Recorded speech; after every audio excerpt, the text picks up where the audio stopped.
Can You Ever Forgive Me is a new biopic that was directed by Marielle Heller. It stars Melissa McCarthy. It also stars Richard E. Grant. It's based off of a memoir written by the real-life Lee Israel that has the same name. So a lot of what happens in this film is based off of a true story. So what happens in this movie is Melissa McCarthy plays Lee Israel, a real-life author. She's a little bit down on her luck. Her books aren't selling as much as they used to. She doesn't have the success or the money or the connections that she used to have. She's become an alcoholic. She's fallen behind on her bills. And then she finds a letter that was written by somebody else. She embellishes the letter a little bit. She ends up selling it for a profit. She makes quite a bit of money off of it. She realizes that she can get away with this. She can take other authors and other writers and embellish and create letters and different stories to them that aren't real, but she can sell them like they are real and she'll get money off of it. She enlists her friend, played by Richard E. Grant, into helping her with this scheme, and of course it puts her on the radar of the authorities, and so she becomes a criminal, and this is the story of how all of that happened. Now I know sometimes when you go into a film and you see Melissa McCarthy as the headliner for the film,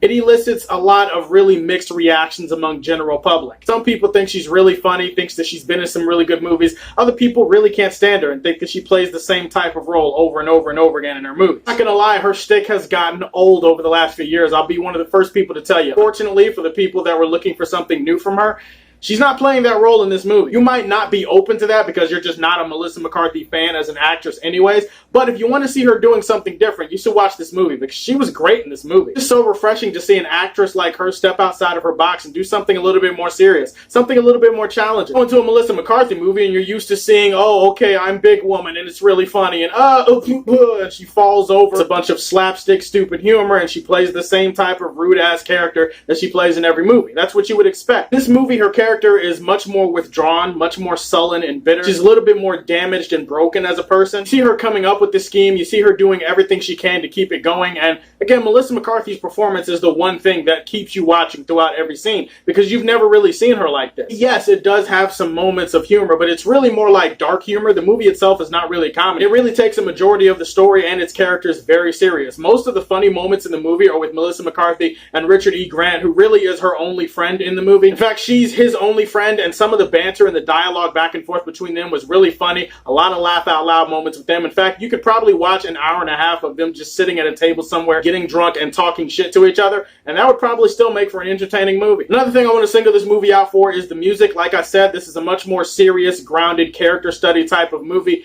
and the music reflects that. There's a lot of really interesting jazz tunes that they decide to incorporate into the musical score. Some of the music is really uplifting and it's really upbeat, and it's some of the music that you would see for a movie that takes place during this era, which I believe was early 90s. But then a lot of the music does feel kind of quiet and peaceful and, again, a little bit melancholy. And sometimes people don't want to go to a movie and they don't want to feel melancholy. But I like the fact that the music reflected the mood that the movie was trying to put out there. I would say if I go into a movie with Melissa McCarthy, I laugh a few more times. I'm feeling a little bit invested in the story, and she doesn't trip or fall over anything for comedic effect. I would say that that's actually a pretty good time at the movies. Having said that, that doesn't mean that the movie isn't without its shortcomings and flaws, because of course what movie isn't? Definitely the more she commits these crimes and the more her friend helps her and the more she gets on the radar of the FBI and other people that are investigating her, you just know what's going to happen. You're just waiting for the other shoe to drop. And because you're waiting for the other shoe to drop, it makes some scenes in this movie drag a little bit because there's really no room for surprises. There's no twists that are going to catch you off guard. I mean, sure, you'll be entertained because of Melissa McCarthy and her performance,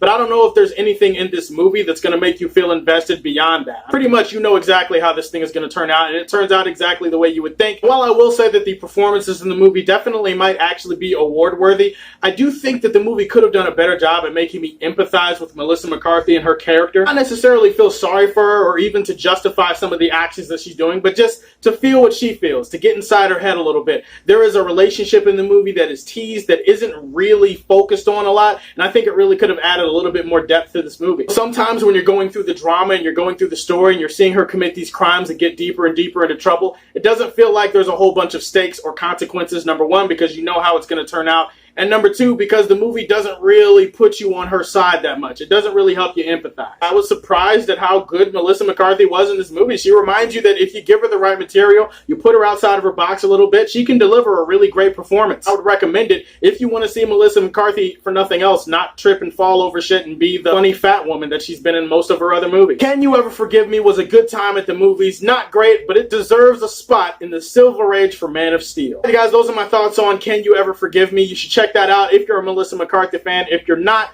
Well, just tell me what her worst movie is to you down in the comment section below. Stay tuned for more reviews. Please like and subscribe to the Superfan Show. And as always, if you like what you see, tell me how you feel. And stay tuned to hear more from the Man of Steel. Peace.